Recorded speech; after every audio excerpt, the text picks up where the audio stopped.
There is a state that for centuries has been walking through history. It has no armies, no empires, and yet it has withstood invasions, pressure, and world wars.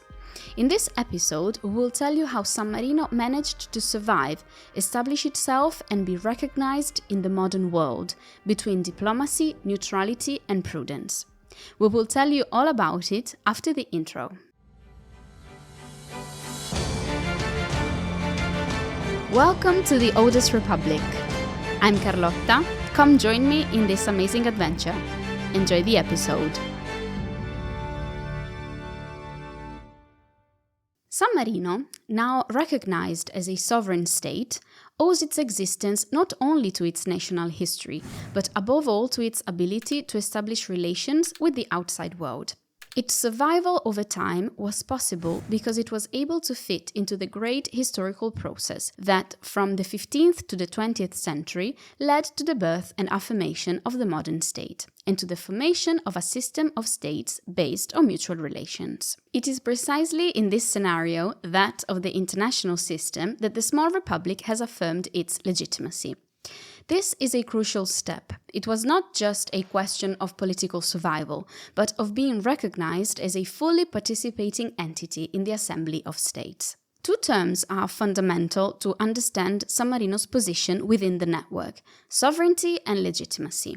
Sovereignty is the condition by which a political community defines itself and acts according to its will, without being subject to others. For San Marino, this condition was not just a domestic issue, but rather a principle to be defended and to assert outside its borders. International relations, therefore, have always been an instrument to protect and reaffirm the independence of San Marino, claiming its right to exist as an autonomous political entity. International legitimacy, on the other hand, is the recognition by other states that that sovereignty is just, valid, and well-founded. It is something that San Marino has built over time, not so much by force as by the consistency of its history and the continuity of its institutions.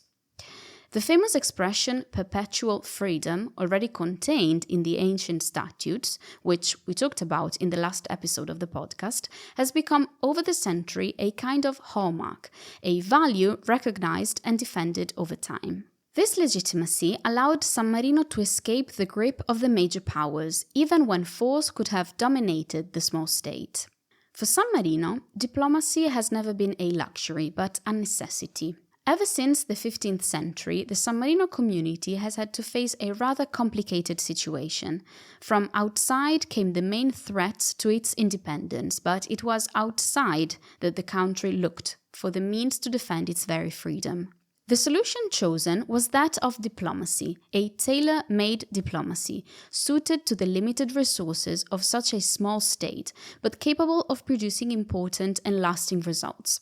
This is an interesting story because for centuries San Marino had no permanent representation abroad.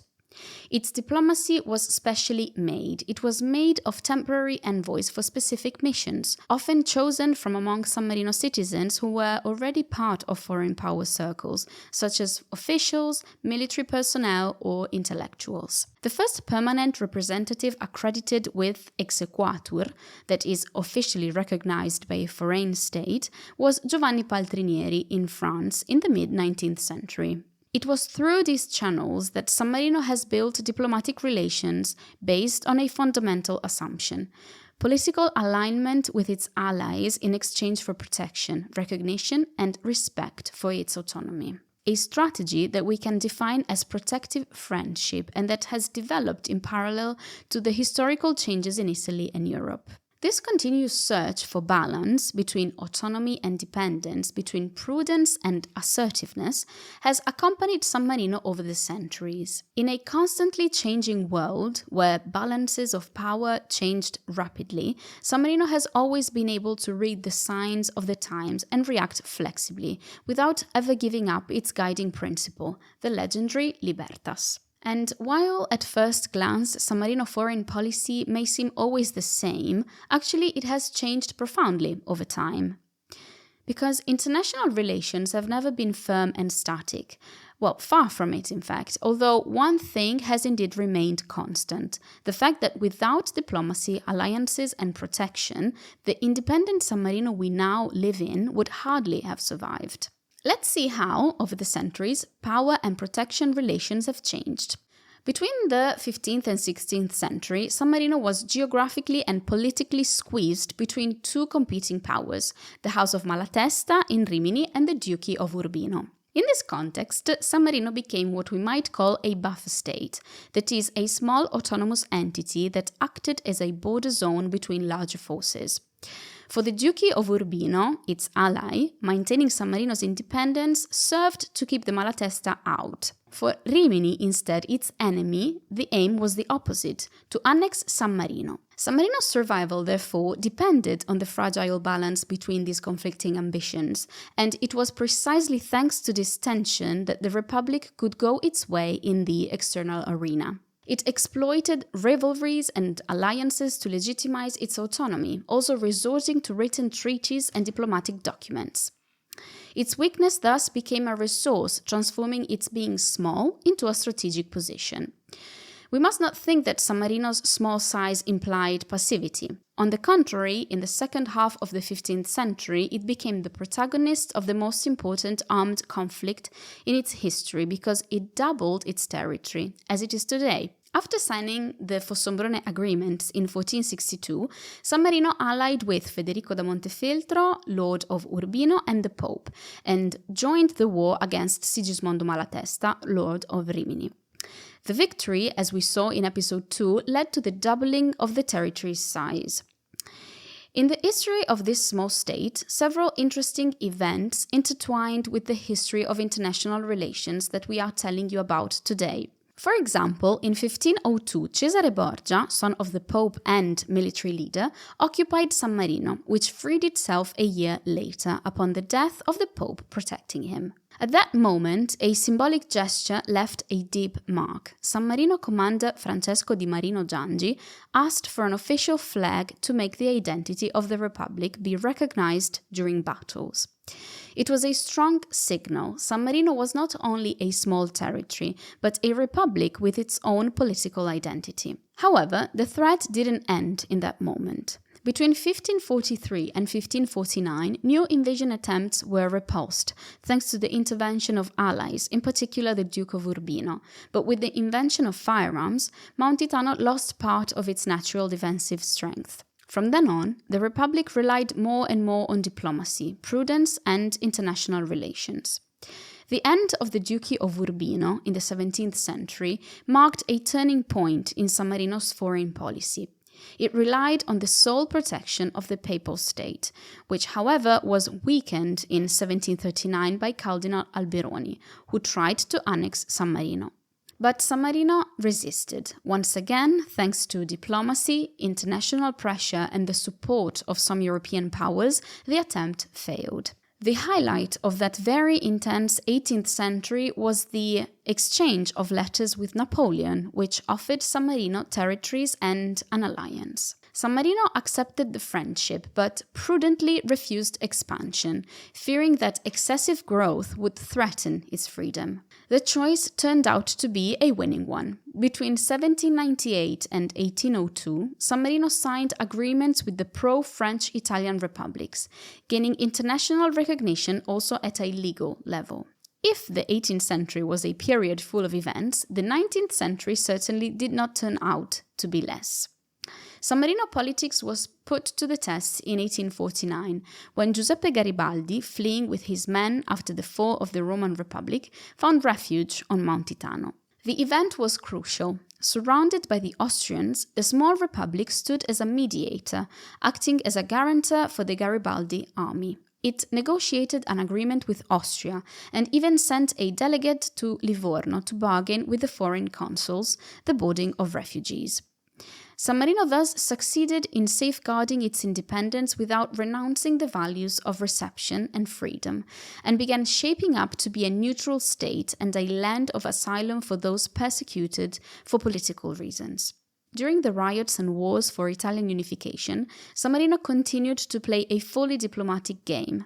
Under the protection of Napoleon III of France, San Marino appointed representatives in Turin and London, thus seeking the support of European powers to get a place in the new international arena that was being born. An arena in which a new and very important European actor descended, the Kingdom of Italy, united in 1861 under the leadership of the Savoy family. No one in San Marino showed the slightest intention of asking for annexation to the kingdom, and this was decisive. The unified Italy immediately recognized the Republic's independence without hesitation. The 1862 treaty with Italy enshrined this kind of friendship. San Marino remained independent, but accepted certain limitations in exchange for guarantees. The Republic became an enclave in the new Italian state. Meanwhile, San Marino began to look beyond the Alps. In 1878, it participated in the Universal Exposition in Paris, timidly appearing on the global stage. The 20th century opened with two symbolic moments. In 1903, the International Workers' Day was celebrated for the first time in San Marino, and in 1906, the Arengo, which is the meeting of the heads of family, started to meet again. 20 years later, San Marino established relations with the United States of America, the oldest relations still in force, and San Marino people joined transnational peace movements, participated in congresses, and founded associations such as the International Peace Society. But the 20th century was also a time of tough challenges. During fascism, the traditional protective friendship with Italy turned into a suffocating dependence. With the Convention of 1939, the Republic was forced to declare that it would not befriend any power other than fascist Italy. The policy of neutrality was distorted, isolation became law. During World War II, San Marino once again tried to stay out of the conflict, but its neutrality was ignored. In 1943, a British bombing hit the Republic, killing 63 people. Yet it was also the moment of its greatest test of humanity. 100,000 Italian refugees found salvation on Mount Itano, an act that sealed, in the most noble way, the long history of the Republic. A small and supportive country, but capable of great acts of solidarity, as we will see in the next episode of the podcast. World War II marked an irreversible turning point for San Marino as well. Its motto, known to us and unknown to others, proved to be inadequate. Bombings, the reception of 100,000 refugees, negotiations with the belligerents. To all intents and purposes, San Marino was involved in the destiny of the world. This is evidenced by the post-war aid received from UNRRA, the predecessor organization of the United Nations, and by the 1946 commemorative stamp dedicated to President Roosevelt for the aid received from the US. Upon his death, San Marino proclaimed national mourning. Yet, the post-war period was not without obstacles. The Republic soon found itself at the center of Cold War tensions, since it was the only country in the Western Bloc to be governed by a social communist coalition. This made San Marino isolated and suspicious. It was excluded from the Marshall Plan, surrounded by Italian and Vatican pressure, and its claims for the compensation were ignored. The blockade of 1949 and the Italian intervention on the border in 1957 were resounding manifestations. For more information on the tensions of those years, listen to episode 3. With the fall of the government, relations with Italy also relaxed. In 1965, the visit of the Italian president Giuseppe Saragat was definitely a positive sign, but it was only in 1971 that things really changed. The 1939 convention, which had tied up San Marino's hands and feet with the formula of protective friendship, was amended. For the first time, an agreement officially recognized San Marino's neutrality as a founding principle.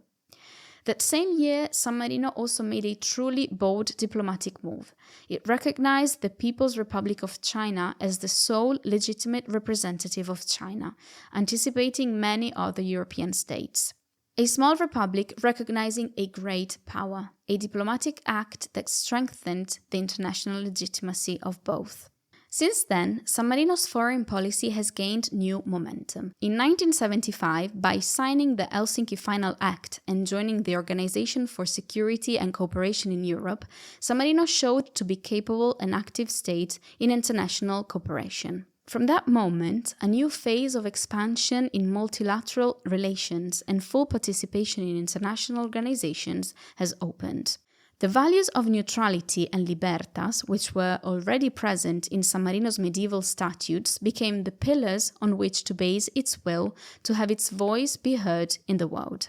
A small voice, sure, but recognizable. As the English historian Arnold Toynbee once recalled, San Marino is particularly noteworthy because it has retained its full sovereignty and independence, while many other similar states have disappeared. In the heart of Europe, in a century marked by wars, ideologies, and shifting borders, San Marino managed to remain itself. It resisted not by force, but by consistency, not by isolation, but by diplomacy. It is a story worth telling, and if you like, we'll retrace it step by step, always here on Storia in Flanella. Talk to you in a week with a new episode of the Oldest Republic. Thank you for listening, and until next time, goodbye.